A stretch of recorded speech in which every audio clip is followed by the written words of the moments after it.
सुंदर कांड की संक्षिप्त कथा। नारद जी कहते हैं, संपाति की बात सुनकर हनुमान और अंगद आदि वानरों ने समुद्र की ओर देखा। फिर वे कहने लगे, कौन समुद्र को लांघकर समस्त वानरों को जीवन दान देगा? वानरों की जीवन रक्षा और श्री रामचंद्र जी की कार्य की प्रकृष्ट सिद्धि के लिए पवन कुमार हनुमान जी 100 योजन विस्तृत समुद्र को लांघ गए। लांघते समय अवलंबन देने के लिए समुद्र से मैनाक पर्वत उठा।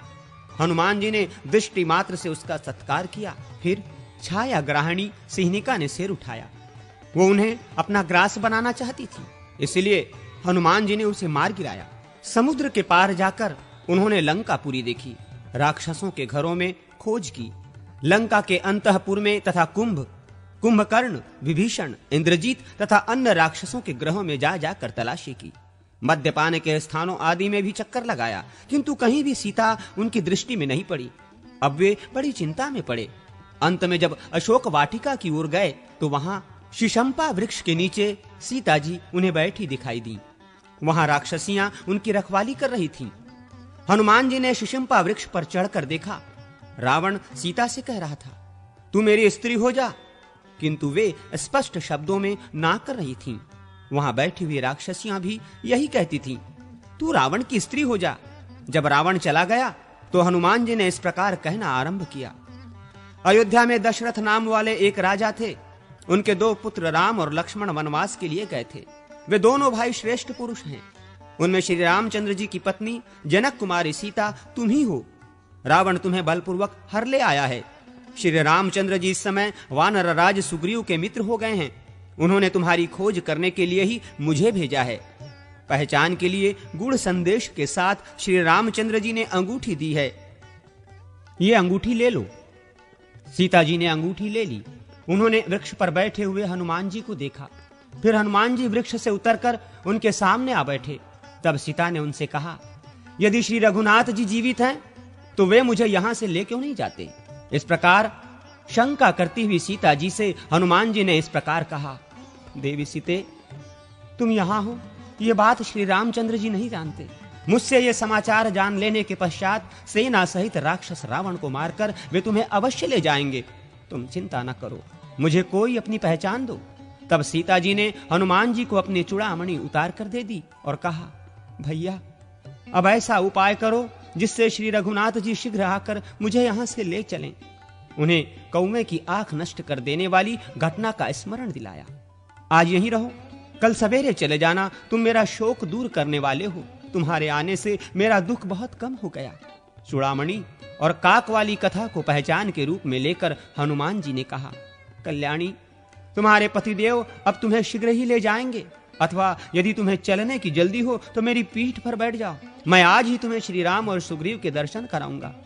सीता बोली, नहीं, रघुनाथ जी ही मुझे आकर ले जाएं। तदनंतर हनुमान जी ने रावण से मिलने की युक्ति सोच निकाली। उन्होंने रक्षकों को मारकर उस वाटिका को उजाड़ डाला।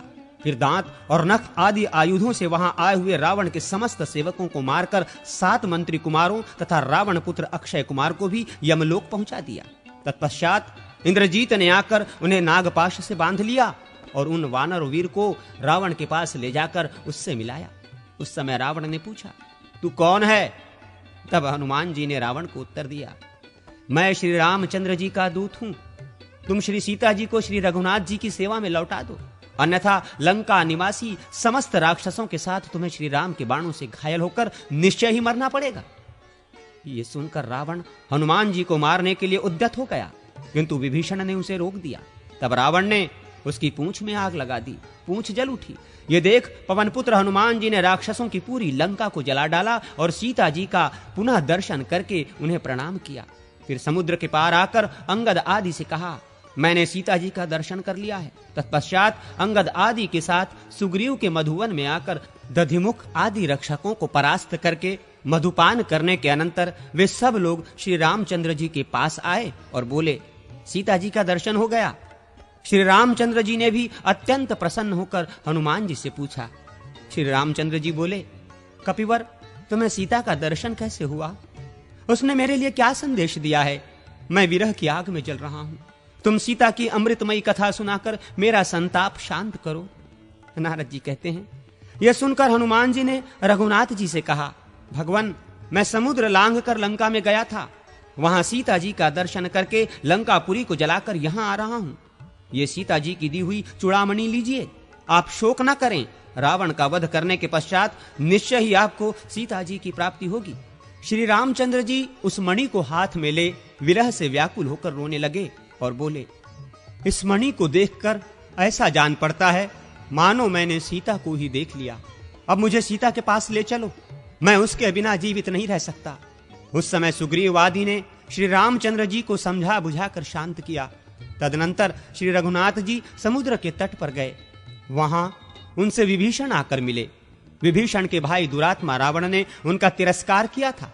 विभीषण ने इतना ही कहा था कि भैया, आप सीता को श्री रामचंद्र जी की सेवा में समर्पित कर दीजिए। इसी अपराध के कारण उसने उन्हें ठुकरा दिया था। अब वे असहाय थे। श्री रामचंद्र जी ने विभीषण को अपना मित्र बनाया और लंका के राजपथ पर अभिषिक्त कर दिया। इसके बाद श्री राम ने समुद्र से लंका जाने के लिए रास्ता मांगा। जब उसने मार्ग नहीं दिया तो उन्होंने बाणों से उसे बींध डाला। अब समुद्र भयभीत होकर श्री रामचंद्र जी के पास आकर बोला, भगवान, नल के द्वारा मेरे ऊपर पुल बंधाकर आप लंका में जाइए। पूर्व काल में आप ही ने मुझे गहरा बनाया था। ये सुनकर श्री रामचंद्र जी ने नल के द्वारा वृक्ष और शिलाखंडों से एक पुल बंधवाया और उसी से वे वानरों सहित समुद्र के पार गए। वहां सुवेल पर्वत पर पड़ाव डालकर वहीं से उन्होंने लंकापुरी का निरीक्षण किया।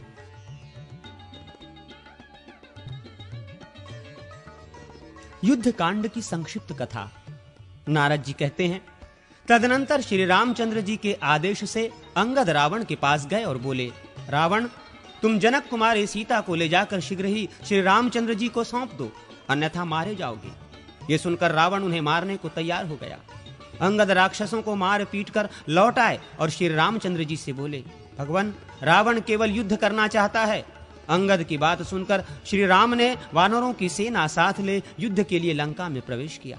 हनुमान, मैंद, दिविद, जाम्बवान, नल, नील, तार, अंगद, धूम्र, सुषेण, केसरी, गज, पनस, विनत, रंभ, शरभ, महाबली, कंपन, गवाक्ष, दधिमुख, गवय और गंधमादन, ये सब तो वहां आए ही, अन्य भी बहुत से वानर आ पहुंचे। इन असंख्य वानरों सहित कपिराज सुग्रीव भी युद्ध के लिए उपस्थित थे। फिर तो राक्षसों और वानरों में घमासान युद्ध छिड़ गया। राक्षस वानरों को बाण, शक्ति और गदा आदि के द्वारा मारने लगे और वानर नख, दांत एवं शिला आदि के द्वारा राक्षसों का संहार करने लगे। राक्षसों की हाथी, घोड़े, रथ और पैदलों से युक्त चतुरंगिणी सेना नष्ट भ्रष्ट हो गई। हनुमान ने पर्वत शिखर से अपने वैरी धुमाक्ष का वध कर डाला। नील ने भी युद्ध के लिए सामने आए हुए अकंपन और प्रहस्त को मौत के घाट उतार दिया। श्री राम और लक्ष्मण यद्यपि इंद्रजीत के नागास्त्र से बंध गए थे, तथापि गरुड़ की दृष्टि पड़ते ही उससे मुक्त हो गए। तत्पश्चात उन दोनों भाइयों ने बाणों से राक्षसी सेना का संहार आरंभ किया। श्री राम ने रावण को युद्ध में अपने बाणों की मार से जर्जरित कर डाला। इससे दुखित होकर रावण ने कुंभकर्ण को सोते से जगाया। जागने पर कुंभकर्ण ने 1000 घड़े मदिरा पीकर कितने ही भैंस आदि पशुओं का भक्षण किया। फिर रावण से कुंभकर्ण बोला, सीता का हरण करके तुमने पाप किया है। तुम मेरे बड़े भाई हो, इसलिए तुम्हारे कहने से युद्ध करने जाता हूं। मैं वानरों सहित राम को मार डालूंगा। ऐसा कहकर कुंभकर्ण ने समस्त वानरों को कुचलना आरंभ किया। एक बार उसने सुग्रीव को पकड़ लिया।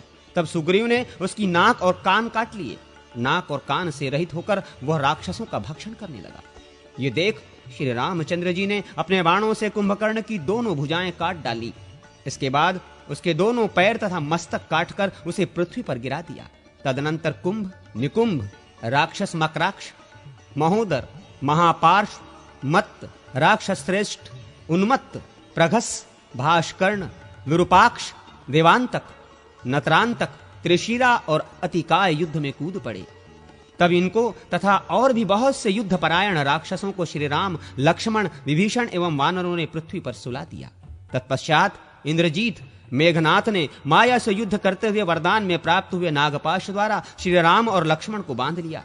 उस समय हनुमान जी के द्वारा लाए हुए पर्वत पर उगी हुई विशल्या नाम की औषधि से श्री राम और लक्ष्मण के घाव अच्छे हुए। उनके शरीर से बाण निकाल दिए गए। हनुमान जी पर्वत को जहां से लाए थे वहीं उसे पुनः रखा है। इधर मेघनाथ निकुंभिला देवी के मंदिर में होम आदि करने लगा। उस समय लक्ष्मण ने अपने बाणों से इंद्र को भी परास्त कर देने वाले उस वीर को युद्ध में मार गिराया। पुत्र की मृत्यु का समाचार पाकर रावण शोक से संतप्त हो उठा और सीता जी को मार डालने के लिए उद्यत हो उठा, किंतु अविंध के मना करने से वो मान गया और रथ पर बैठकर सेना सहित युद्ध भूमि में गया। तब इंद्र के आदेश से मातलिनी ने आकर रघुनाथ जी को भी देवराज इंद्र के रथ पर बिठाया। श्री राम और रावण का युद्ध श्री राम और रावण के युद्ध के ही समान था। उसकी कहीं भी दूसरी कोई उपमा नहीं थी।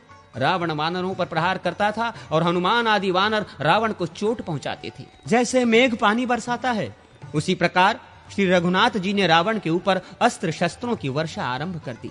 उन्होंने रावण के रथ, ध्वज, अश्व, सारथी, धनुष, बाहु और मस्तक काट डाले। काटे हुए मस्तकों के स्थान पर दूसरे नए मस्तक उत्पन्न हो जाते थे।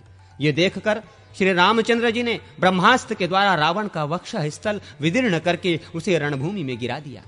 उस समय मरने से बचे हुए सब राक्षसों के साथ रावण की अनाथा स्त्रियां विलाप करने लगी। तब श्री रामचंद्र जी की आज्ञा से विभीषण ने उन सब को सांत्वना दे रावण के शव का दाह संस्कार किया। तदनंतर श्री रामचंद्र जी ने हनुमान जी के द्वारा सीता जी को बुलवाया। यद्यपि वे स्वरूप से ही नित्य शुद्ध थीं, तो भी उन्होंने अग्नि में प्रवेश करके अपनी विशुद्धता का परिचय दिया। तत्पश्चात रघुनाथ जी ने उन्हें स्वीकार किया। इसके बाद इंद्रादि देवताओं ने उनका स्तवन किया। फिर ब्रह्मा जी तथा स्वर्गवासी महाराज दशरथ ने आकर स्तुति करते हुए कहा, श्री राम, तुम राक्षसों का संहार करने वाले साक्षात श्री विष्णु हो। फिर श्री राम के अनुरोध से इंद्र ने अमृत बरसाकर मरे हुए वानरों को जीवित कर दिया। समस्त देवता युद्ध देखकर श्री रामचंद्र जी के द्वारा पूजित हो स्वर्गलोक में चले गए। श्री रामचंद्र जी ने लंका का राज्य विभीषण को दे दिया और वानरों का विशेष सम्मान किया। फिर सबको साथ ले सीता सहित पुष्पक विमान पर बैठकर श्री राम जिस मार्ग से आए थे उसी से लौट चले। मार्ग में वे सीता को प्रसन्न चित्त होकर वनों और दुर्गम स्थानों को दिखाते जा रहे थे। प्रयाग में महर्षि भरद्वाज को प्रणाम करके वे अयोध्या के पास नंदी ग्राम में आए। वहां भरत ने उनके चरणों में प्रणाम किया। फिर वे अयोध्या में आकर वहीं रहने लगे। सबसे पहले उन्होंने महर्षि वशिष्ठ आदि को नमस्कार करके क्रमशः कौसल्या, कैकेयी और सुमित्रा के चरणों में मस्तक झुकाया। फिर राज्य ग्रहण करके ब्राह्मणों आदि का पूजन किया। अश्वमेघ यज्ञ करके उन्होंने अपने आत्म स्वरूप श्री वासुदेव का यजन किया। सब प्रकार के दान दिए और प्रजाजनों का पुत्रवत पालन करने लगे। उन्होंने धर्म और कामादि का भी सेवन किया तथा वे दुष्टों को सदा दंड देते रहे। उनके राज्य में सब लोग धर्मपरायण थे तथा पृथ्वी पर सब प्रकार की खेती फली फूली रहती थी। श्री रघुनाथ जी के शासन काल में किसी की अकाल मृत्यु भी नहीं होती थी। उत्तर कांड की संक्षिप्त कथा। नारद जी कहते हैं, जब रघुनाथ जी अयोध्या के राज सिंहासन पर आसीन हो गए, तब अगस्त आदि महर्षि उनका दर्शन करने के लिए गए। वहां उनका भली भांति स्वागत सत्कार हुआ। तदनंतर उन ऋषियों ने कहा, भगवान, आप धन्य हैं जो लंका में विजयी हुए और इंद्रजीत जैसे राक्षस को मार गिराया। अब हम उनकी उत्पत्ति कथा बतलाते हैं, सुनिए। ब्रह्मा जी के पुत्र मुनिवर पुलत्स हुए और पुलत्स से महर्षि विशर्वा का जन्म हुआ। उनकी दो पत्नियां थीं, पुण्योत्कटा और कैकसी। उनमें पुण्योत्कटा ज्येष्ठ थी। उसके गर्भ से धनाध्यक्ष कुबेर का जन्म हुआ। कैकसी के गर्भ से पहले रावण का जन्म हुआ, जिसके 10 मुख और 20 भुजाएं थी। रावण ने तपस्या की और ब्रह्मा जी ने उसे वरदान दिया, जिससे उसने समस्त देवताओं को जीत लिया। कैकसी के दूसरे पुत्र का नाम कुंभकर्ण और तीसरे का विभीषण था।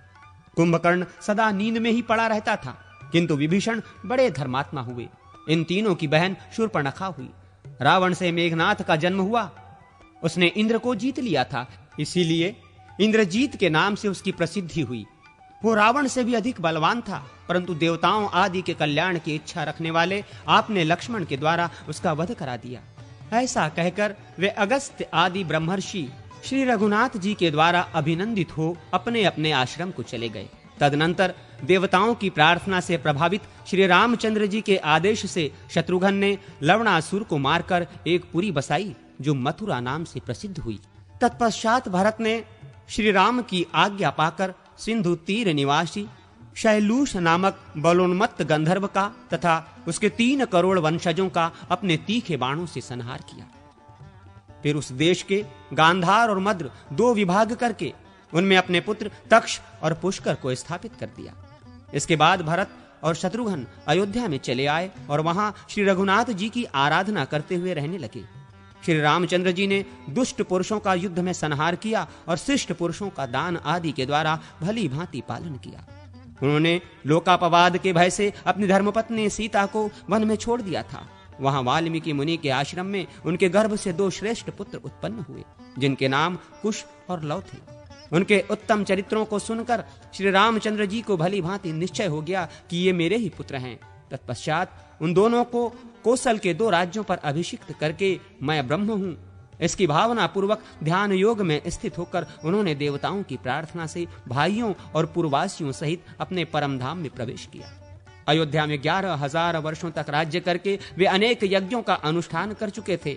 उनके बाद सीता के पुत्र कौशल जनपद के राजा हुए।